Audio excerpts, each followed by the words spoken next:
Are we ready? Bedtime read. Don't forget, tomorrow is the last day for getting your name down on the competition video.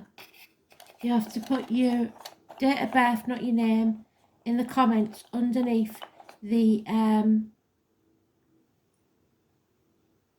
competition video. Just say competition on it sometime last week, because I'll be drawing it probably when my granddaughter gets in, because she does it. Traditionally, my granddaughter does the pull. Oh. Well, it must be important. I don't like having the same ones, but it must be important. So, Lewis, if you know somebody called Lewis, spelled L-U-I-S, maybe that's important. But it is the Rowan. And Rowan was the name given to a police officer in Heartbeat. So, there's no coincidences as far as spirit's concerned. So maybe North Yorkshire, a policeman, or motorcycles could mean something to you. All of, or just one, or none. But it's worth mentioning. I can't remember what his first name was, but Rowan. And his real name was it Nick? Don't know. He used to be in EastEnders anyway. So Nick could be important as well. And we have had Nick in the daily reads. So I just thought I'd mention it. It's also the number 25, which we had in the daily read. So no such thing as a coincidence, like I said. Spirit don't do anything for no reason. So 25 is important. Lewis, or Lewis is what they say here. So it's the Rowan, the Quicken, or the Quick Beam, the second moon, so February time. It's the tip of the index finger. Blimey, I've got to go get the palm now.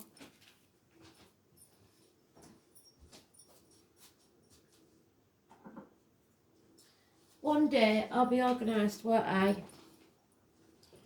So the tip of the index finger, again, sure we had that the other day, is Capricorn.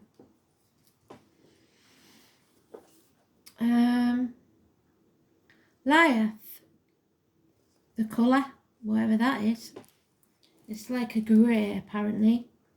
The stone is yellow chrysolite, green beryl and yellow topaz.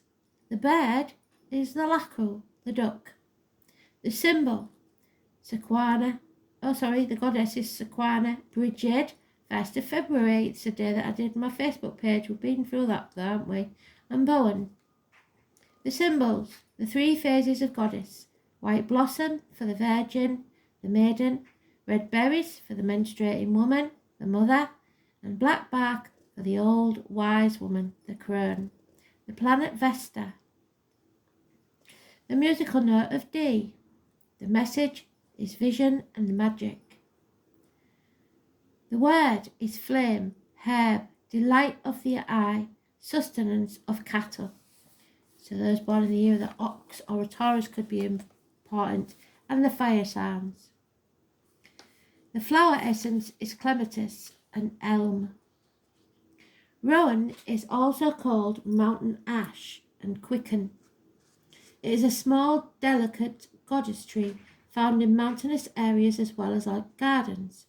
Like elder, it is a witch tree and is often planted as a guardian, showing its moon symbolism with creamy white flowers in spring and brilliant red berries in fall. A traditional way of protecting a house or barn was to cut 2 twigs from a rowan tree you had never seen before, tie them into a cross with red wool and weave it into a diamond shape between the 4 arms. Rowan wands are used not only in magic but to drive horses and cattle and ward off evil influences. So we've got the cattle again, which is the year of the ox and the Taurus, and the horse, which is the year of the horse. In autumn, this elegant tree looks most colourful with red and gold leaves. The ancient people called it Luish. Also called delight of the eye, rowan is related to the power of the sun and the element of fire. Its powers are healing, psychic power, associated with success. Its colour is red, and its bird, the duck, known to sustain the extended life.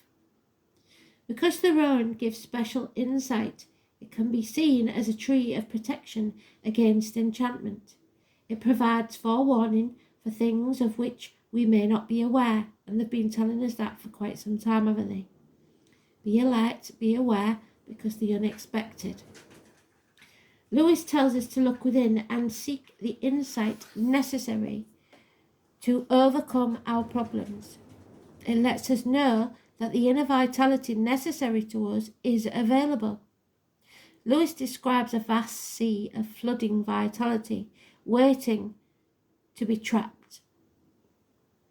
Know that there may be some flooding, but this state will only be temporary, so watch out for flooding. Your challenge is to avoid being overly influenced by those forces outside of yourself. O rowan tree, thou'lt aye be dear to me. Entwined thou art with money ties, o home and infancy. Thy leaves are aye the first of spring, thy flowers the summer pride. There was na sic a bonny tree in the countryside. O rowan tree, how fair wert thou in summertime with a cluster white. How rich and gay their autumn dress with berries red and bright. On thy fair stem were many names, which now near me I see. But they're graven on my heart, forgot they ne'er can be. So, heart again. O rowan tree, we sat aneath thy spreading shades, the bairns round the knee. They put their bonny berries red and necklace they strang. Me mother, oh, I see her still, she's smiling our sports to see, with little Jeanie on her lap and Jamie on her knee. So, a mum may be in spirit, like we said in the previous little read that I did. Jeanie is obviously an important name, and Jamie, because Jean and Jamie have been mentioned in the Astral DJs more than once lately. O rowan tree, oh there arose my father praise in holy evening calm. How sweet was thy, my mother's voice, in the martyr's psalm. So again, number 12, we had that in the read today. The martyr, the victim, the prisoner, the one who doesn't put the boundaries in place. Do not become the victim or play the martyr to get what you want. Now again we meet nae mair aneath the rowan tree, but hallowed thoughts around thee twine, a home and infancy, O rowan tree. So fond memories of childhood and the mother. The red berries of the rowan or mountain ash were historically used to lure birds into traps. Birds were also responsible for dispersing the seeds. Rowans live well in poor soil and colonize easily in disturbed areas. So we will thrive no matter how poor the environment. In some parts of Europe, they are very common around ancient settlements, possibly through cultivation. So learn to grow things yourself. The bloom in May can grow up to 50 feet tall. They are members of the rose family. So rose is back. We may know a rose, plant a rose. The rose may have significance. They do grow in North America, mostly in the northeast. Of the second moon, Amagan sings, I am a lake upon a plain. So living near water, born near water, and fond memories. Many ancient people had stories of floods in which water was both honoured as the life-bringer and a destroyer. Water was seen as something that escaped from the realms of the gods. So we're in Scorpio now, there's 6 planets in water, or there was, wasn't there? In many of the stories, it seemed to be a female who was involved when water would move through some disaster, come to the land bringing growth and abundance through turbulence. So yes, we will go through turbulence, but it will make us grow. Probably the most famous version of the myth in Celtic tradition is the Irish story of the Well of Sages. Growing around this well were 9 hazel trees of wisdom. Those nuts fell into the water and gave it quality of divine illumination. So maybe you need to eat more nuts, especially the hazelnut. Much sought after for those seeking this wisdom. Only the owner of this well and his 3 cupbearers were allowed to approach the well. And the goddess Bone desired to drink from the well to increase her power. She came to it secretly, but the well exploded, flooding the land, flowing to the sea as a river. Later named Boyne, which has been thought to contain her spirit ever since. Through this story, rather than being the tragic victim, Bone became the nurturing, life-enhancing goddess of the people. Imbolc occurs during the lunar cycle of the goddess. Bridget has been given honour at this time. The conjunction of fire and water, so fire elements and water elements, which appear to be polar opposites, are actually the main symbols for fertility and healing. So remember that we are healing and we are fertile. Bridget kindles the fire in the earth as well as being the life-giver power of the sun, but she is also the one who sends the rivers and springs out to the land. Because of this, she is the mistress of fire and water, bringer of fertility to the land. She is fire in water.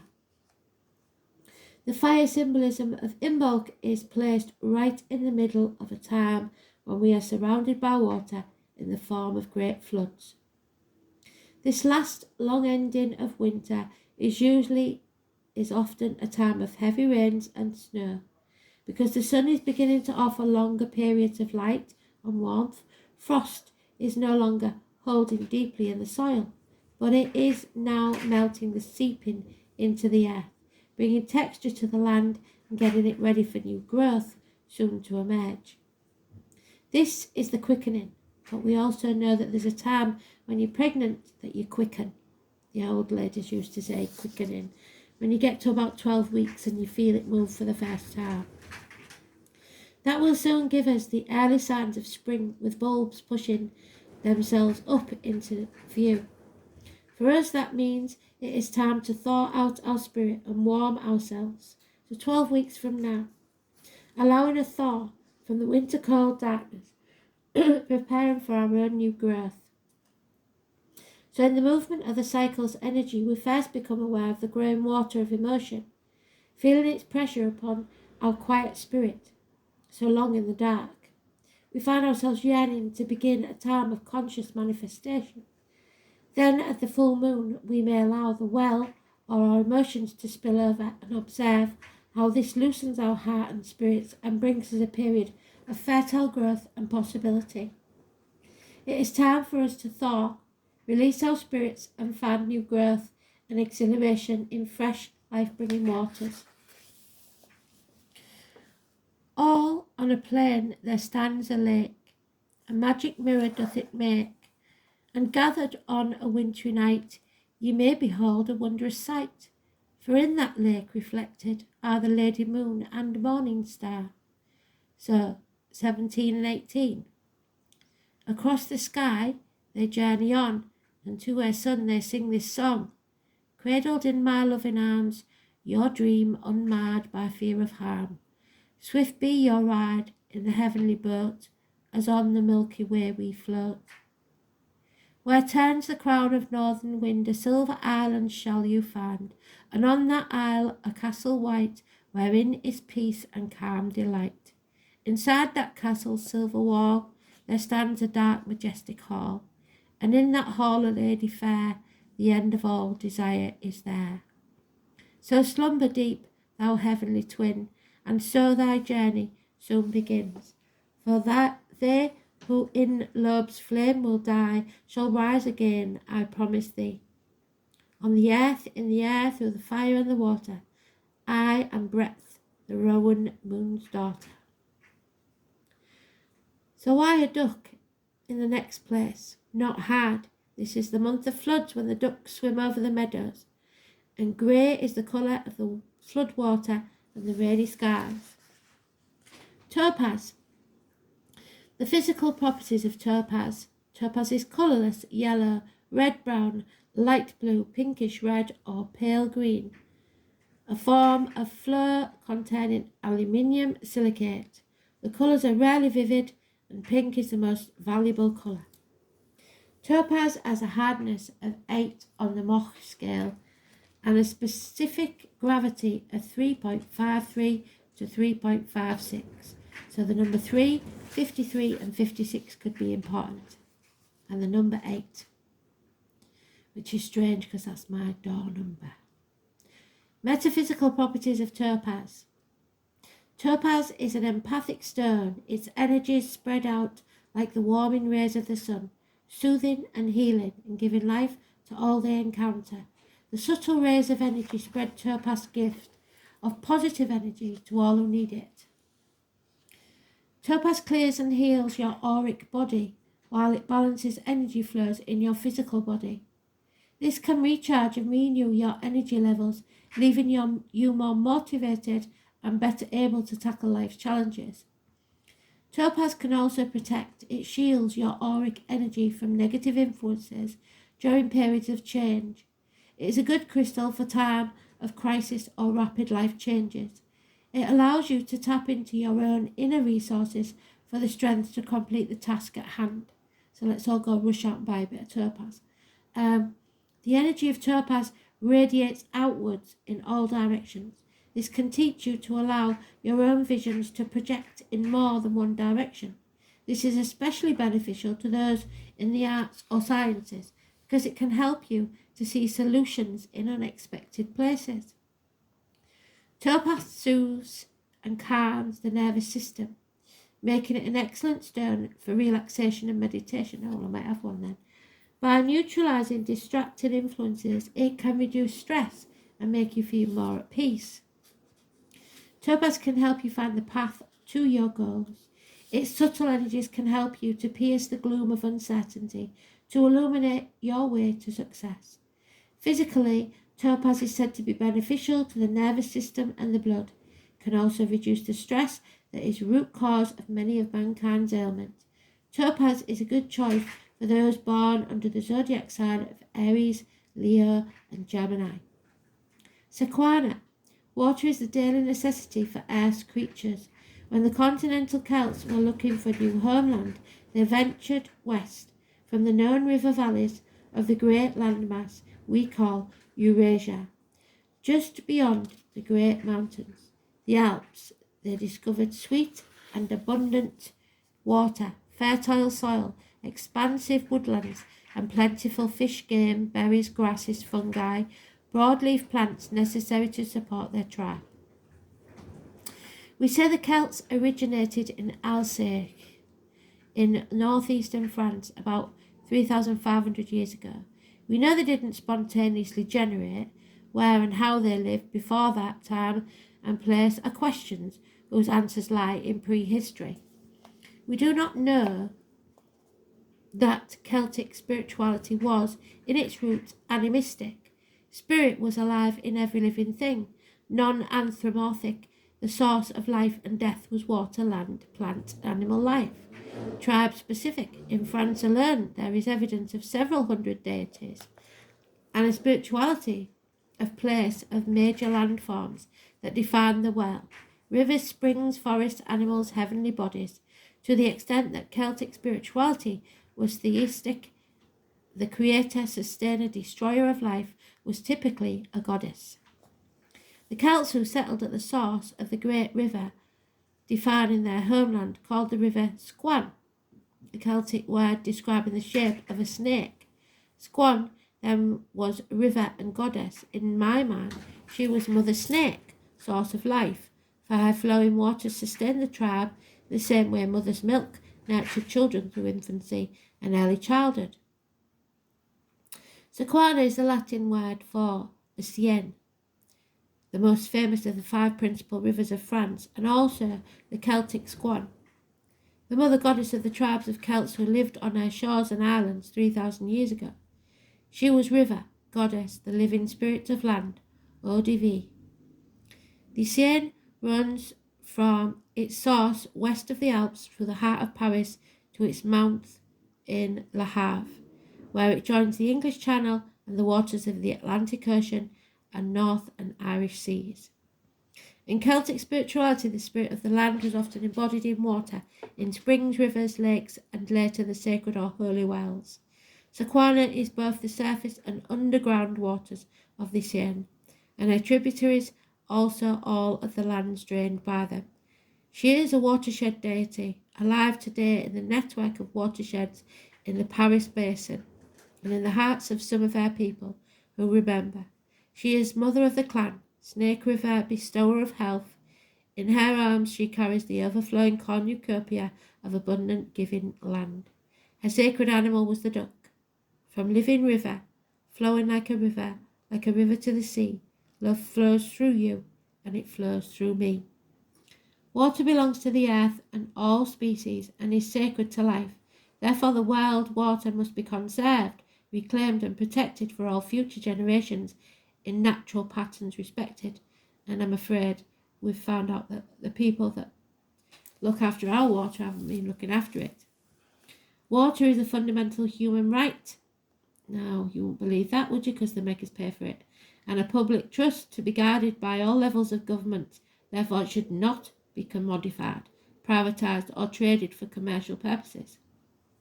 This right must be enshrined at all levels of government. In particular, an international treaty must ensure these principles are non-controversial. So, wonder what the governments would think of that. Water is best protected by local communities and citizens who must be respected as equal partners with governments in the protection and regulation of water. People of the earth are only vehicles to promote Earth's democracy and save water. So we have to stand up for Mother Earth. Water also figured highly in the pagan cluster Living River. Action during the protest, the Living River mission statement included. We say that our lives are communities. The health of the earth ecosystems, the cultures of indigenous people, the dreams of children are too important to be subsumed to profit. Another world is possible, a world of justice, freedom, they're getting very political, ecological balance and true abundance, and we will make it real. Although the negotiators of the FTAA believe they have fenced out dissent, we believe they have walled themselves in. We intend to liberate them so that they can hear the voice of the people, the land and the water. I agree. Thank you, Spirit. So Bridget is the goddess found in many mythologies, including those of Ireland, France and Wales, because she exists in so many different cultures. And Bridget come into my life when I opened my Facebook page because I had no idea that it was St. Bridget's Day. Bridget has literally a never-ending list of names. The name Bridget comes from the Gaelic word Brio Saget. Her name means fiery arrow. Bridget is symbolised by fire, flames, the hearth. The hearth is the home. She is also symbolised by water, cauldrons, grain, Bridget wheels, Bridget bed, creatures, a white cow with red ears and a swan. The white cow is Taurus again, and last year the ox. And swans mate for life. And also by talisman, the spinning wheel, a change. Bridget is the goddess of inspiration, smithcraft and healing. Bridget oversees poets, poetry, creativity, prophecy, the arts. In smithcraft she oversees blacksmiths, goldsmiths, household crafts, and in healing Bridget looks after healers, medicine, spiritual healing, fertility, crops, land and cattle. So the farmers she's looking out for again. Though best known as Brigid, another name for her is Cerridon. Cerridon is Brigid's name in Welsh folklore. Cerridon holds an incredibly important role as a mythological and historical figure because she is said to be the mother of the famous Welsh poet and magician Taliesin. Although Sheridan and Brigid have separate histories, the only difference comes from the separate cultures. She is the Lady of the Shores, for the shore is one of the magical in-between places that so fascinated the Celts. These in-between places, such as shorelines, fjords, doorways, and so on, were neither one state nor the other. The shore is neither dry land nor the sea, so a crossroads. Yet it is the meeting point of birth, and we consider that the land represents our solid material world, while the sea represents the great cosmic womb of all life, the intuitive side of our nature. We can see that the shore is a meeting place between one world and another. Bridget is also known as the two-faced one. In the legends, she described as having one side of her face black and ugly, and the other white and beautiful. The mystery of the bride is to be found in the annual transformation of the Cailleach, the hag of winter, into the fair maiden of spring. Brigid is the goddess of all arts and crafts. She represents the potential of all women, for she is the eternal flame that burns in the hearts and hearth of every woman of the Gael. Moon-crowned Brigid is the undying flame. Finally, Brigid presides over the cradle of the newborn infant. It is a common practice for the women of the Isle to hang rowan crosses over their cradles while reciting a charm or prayer to Brigid to invoke her protection. I went out to the hazel wood because a fire was in my head, and cut and peeled a hazel wand and hooked a berry to a thread. So somebody's head's on fire because they're angry. And when the white moths were on the wing, the moth-like stars were flickering out. I dropped the berry in a stream and caught a little silver trout. When I had laid it on the floor, I went to blow a fire aflame, but something rustled on the floor, and someone called me by my name. I had become a glimmering girl, with apple blossom in her hair, who called me by my name and ran, and faded through the brightening air. Though I am old with wandering through hollows, lands, and hilly lands, I will find out where she's gone, and kiss her lips and take her hand, and walk among the long dappled grass, and pluck till time and times are done. The silver apples of the moon, the golden apples of the sun. So I reckon that was a bit of a misprint, because it wasn't them who was a girl, was it? It had become a glimmering girl, it should have said. Shelley. A silver shape, like his early love, doth pass, unborn by her wild and glimmering hair, and when he wakes on the fragrant grass, he finds night day. And hail to thee, blithe spirit, bird thou never wert, that from heaven or near it pourest thy full heart in profuse strains of unpremeditated art. So it seems to be a lost love, or mother energy in spirit, maybe. Milton. Look, nymphs and shepherd, look, what sudden blaze of majesty is that which we from hence descry, to divine to be mistook. This is she, to whom our vows and wishes bend. Here our solemn search hath end. Mark what radiant state she spreads in circle around her shining throne, shooting her beams like silver threads, that is she alone, sitting like a goddess bright in the centre of her light. And the card we got today, wasn't it, was light. So, follow your light. Don't dim your light. Be your true self. Right, God bless.